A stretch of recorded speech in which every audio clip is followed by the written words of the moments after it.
Iceberg de El Salvador. Nivel 1. Avistamientos de ovnis a lo largo del territorio salvadoreño. La actual alineación cósmica estaría influyendo. En este reportaje que hicimos sobre ovnis en el 2015 está la prueba de que existen seres extraterrestres.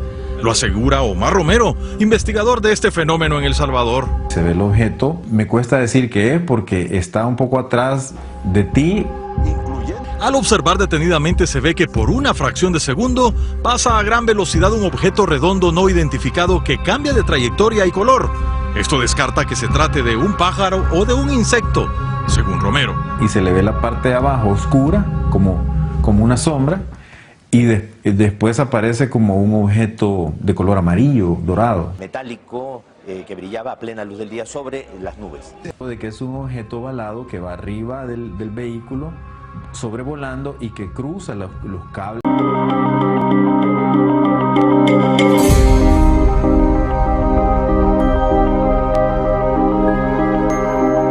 Ese video ha recorrido el mundo.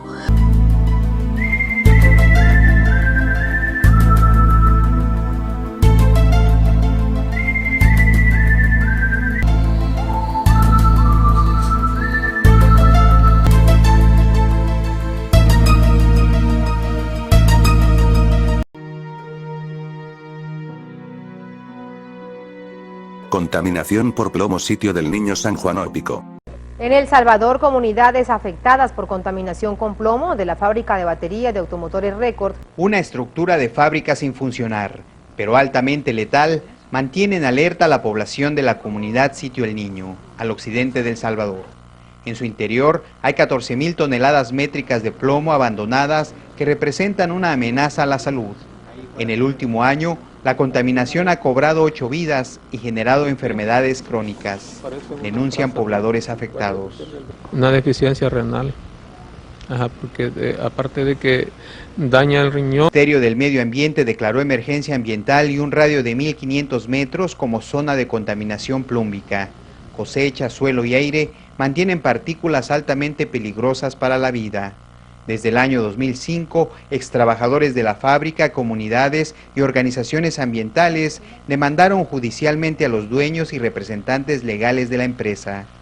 Estamos en el sitio en el cual Baterías de El Salvador funcionó por más de 12 años contaminando, fuera de la norma legal ambiental, es decir, incumpliendo cualquier ley o cualquier regulación que hubiera en materia ambiental, y esto era conocido y sabido y permitido incluso por las autoridades ambientales del país. Primera mujer graduada de una universidad de El Salvador, Antonia Navarro.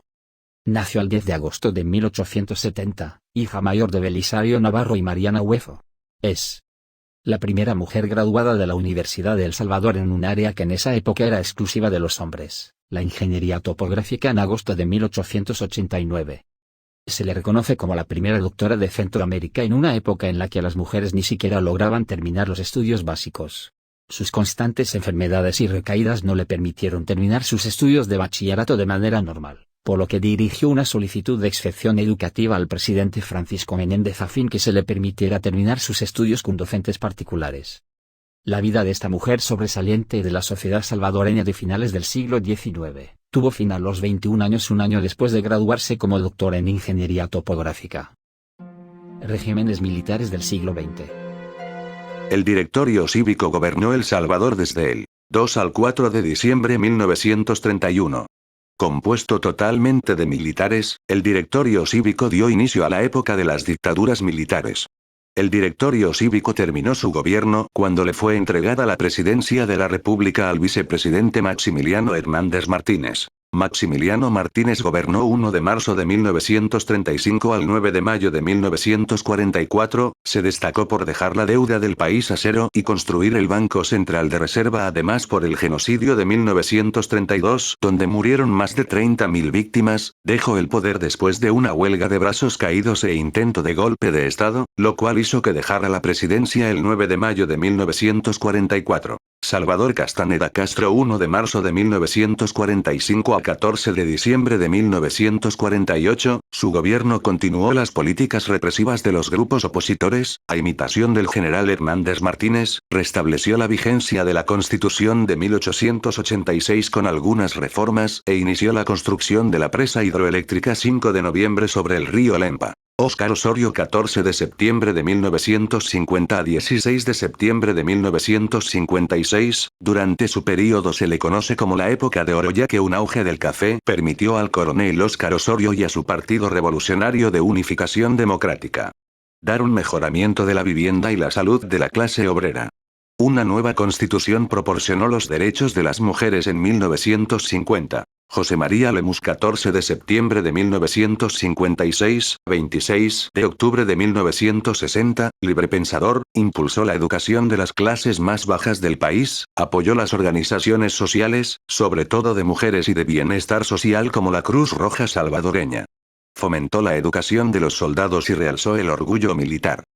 Alberto Rivera, 1 de julio de 1962, 1 de julio de 1967, su gobierno suscribió acuerdos con los Estados Unidos en el marco de la Alianza para el Progreso y desarrolló algunas reformas políticas y sociales para contener a los movimientos de izquierda, estimulados por el reciente triunfo de la Revolución cubana.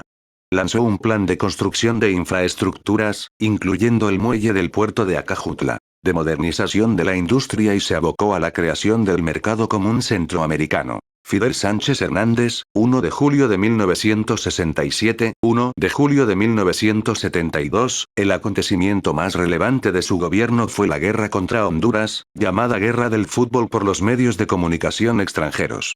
Además, tuvo que enfrentar un intento de golpe de Estado, el 25 de marzo de 1972, dirigido por el coronel Benjamín Mejía, pero sobrevivió al mismo para entregar la banda presidencial a su sucesor, Arturo Armando Molina, el 1 de julio de 1972. Arturo Armando Molina, 1 de julio de 1972, 1 de julio de 1977, generó en el país un incremento en el sector industrial, construyó el Aeropuerto Internacional de El Salvador, la presa hidroeléctrica Cerrón Grande, mientras realizaba algunas reformas moderadas, el gobierno de Molina se propuso reprimir con fuerza a los grupos de izquierda.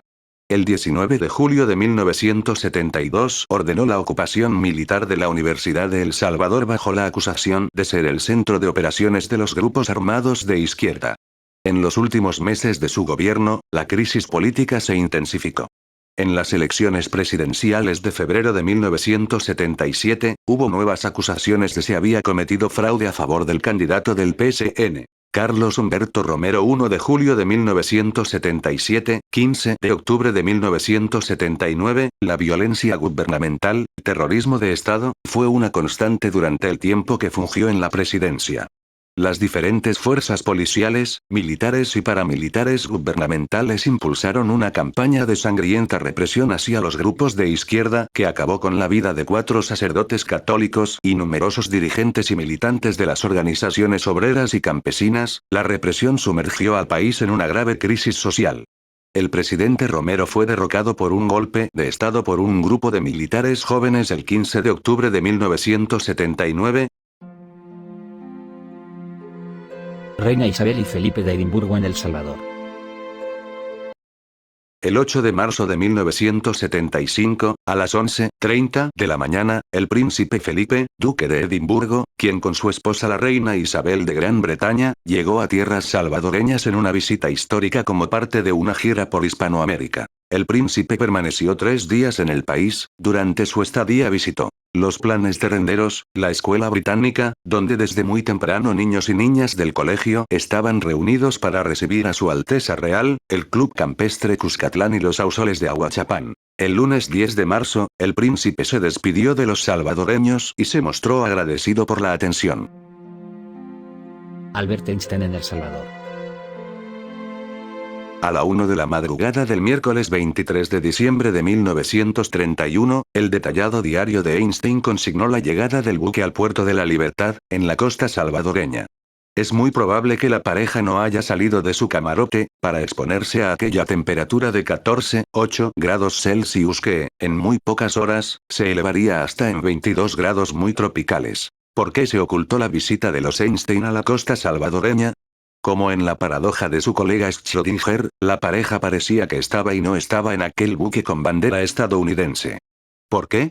En un primer momento, suena plausible que les impidieran desembarcar o registrarse por las pocas horas que la nave permanecería en el puerto y les recomendaran descansar en su camarote. En segundo lugar, quizá al gobierno estadounidense no le habría gustado que su ilustre visitante y protegido en aquel mercante se expusiera al antisemitismo latente en el nuevo gobierno, en el que ya varios de sus integrantes leían y circulaban ediciones mal traducidas y con escasas páginas de Mi lucha, el libro del líder nacionalsocialista Adolf Hitler. Se puede descartar el contagio de enfermedades como causa de aquella actitud de no desembarcar, porque el mismo Einstein anotó en su diario, no sin cierto toque de desprecio, que la mayoría de los habitantes de Amapala padecían de malaria y sífilis. Lo cierto es que ningún funcionario, periodista, catedrático o intelectual supo de la llegada de Einstein a la costa salvadoreña.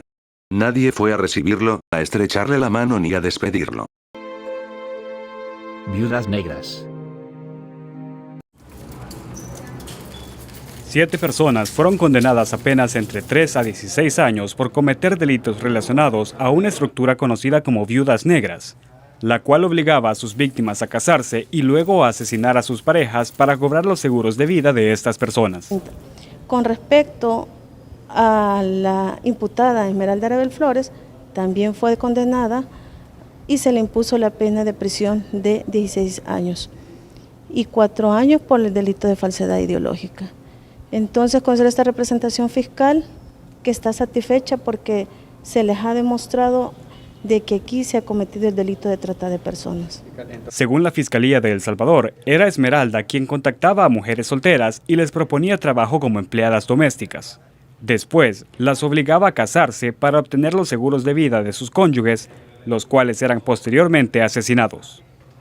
Sin embargo, los demás imputados fueron condenados a penas menores con medidas sustitutivas. De acuerdo con las investigaciones, los hechos ocurrieron entre los años 2014 y 2015. Este es el segundo juicio relacionado a esta estructura criminal. Funcionarios problemáticos. Pero no todo se desarrolló tranquilamente en esta jornada de protestas. En medio de la actividad, uno de los camarógrafos de televisión que cubría el evento fue empujado y golpeó a un legislador ultraderechista, lo cual fue considerado como una agresión por parte del diputado, que reaccionó de forma intolerante.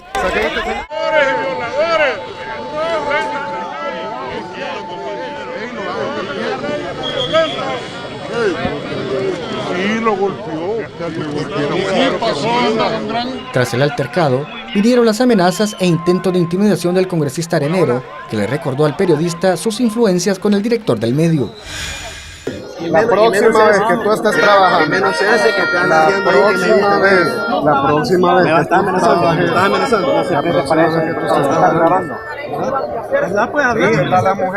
respetar las mujeres a las que no estaba aportando. Por favor, no seas grosero con mujeres que estamos trabajando y queriendo. Aquí está una basura. Aquí está una basura de las que da las órdenes a las pandillas para que maten a nuestros policías y para que maten a nuestros soldados. Estos son, aquí están, estas son las basuras, los estiércoles que parió El Salvador. Oigan, un diputado de mierda del FMLN. Bajo los efectos del alcohol, así se conducía presuntamente el diputado del partido Arena por el departamento de Aguachapán, Arturo Magaña, quien protagonizó un accidente de tránsito en la colonia Escalón en San Salvador. En el hecho, una persona perdió la vida y otra más se encuentra en estado crítico en un centro asistencial. La Policía Nacional Civil puso a disposición de la Asamblea Legislativa al diputado Magaña, tal como lo establece el artículo 236 y 238 de la Constitución de la República. El presidente Mario Ponce cuestionó la tardanza con la que actuó la policía. Cherito carro hecho en El Salvador.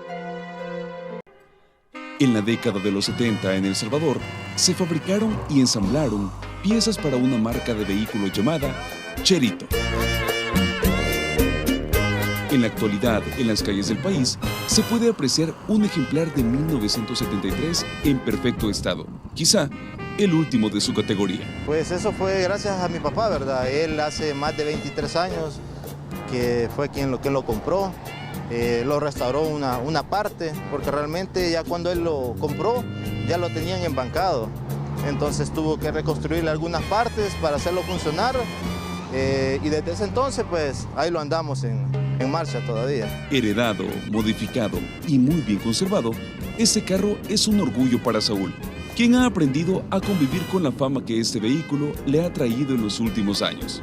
Una anécdota que me recuerdo, que una vez una ambulancia me iba pitando, ¿verdad? Y yo le daba el paso y yo pensé que era porque quería pasar ahí con el enfermo, pero realmente lo que quería era tomarse fotos.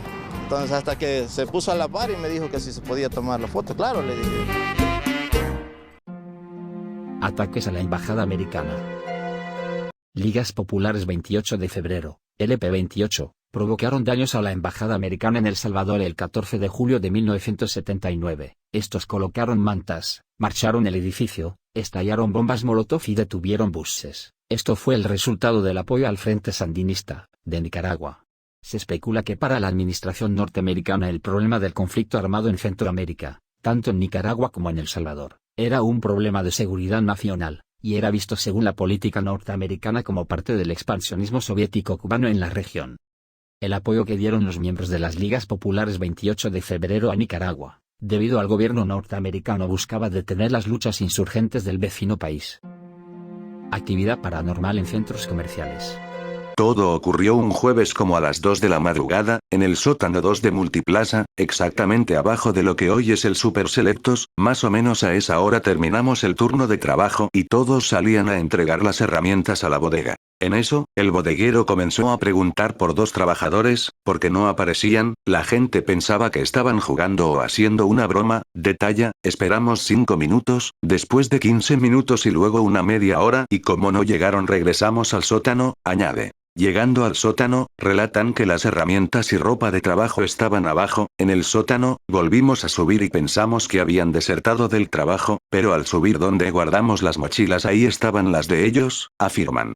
Básicamente los trabajadores desaparecieron de la nada. Comentan que no se supo más de los compañeros, y a la familia que se presentó a buscarlos, se les dijo que no les conocían y que quizá no era ahí donde trabajaban. No dijimos nada por temor, pero sabíamos que algo no andaba bien, señala el relator de la historia. Como 2 semanas después de la desaparición, estábamos trabajando en lo que se conoce como la Gran Plaza, ahí donde ponen la pista de hielo. Como la 1 de la madrugada llega el de vigilancia, que estaba en el mismo sótano 2, llegó corriendo, pálido, no podía hablar y hasta se puso a llorar. Cuando pudo recobrar el aliento nos dijo bajemos que se ha metido un caballo al sótano. Por curiosidad fuimos un puñado de compañeros, no sin antes ver la angustia de nuestro compañero seguridad. Se escuchaba el tropel clarito en aquella gran oscuridad, sentíamos que venía cada vez más cerca, te lo juro que no podía moverme. Un amigo hasta vomitó de la socavón en el momento. El seguridad, machetudo y todo, agarró valor, que cabe aclarar era de allá por Izalco, y vociferó una frase como en náhuatl o algo así, entendí, pero más o menos dijo por la Santa Cruz déjanos en paz, y en eso regresó la luz. He visto con mis propios ojos desvanecer a un caballo como de 2 MTS y medio, mis compañeros también lo vieron, salimos en guinda todos para arriba. Un par se habían cagado en su ropa de trabajo, otro estaba vomitando del susto, otro llorando y a mí me dio calentura. Te juro que esto no es pajamen, no sé, pero lo recuerdo exactamente como lo vi esa noche. Fue el 9 de abril de 2004, créditos La Mara dice hilo de Twitter agosto 2020.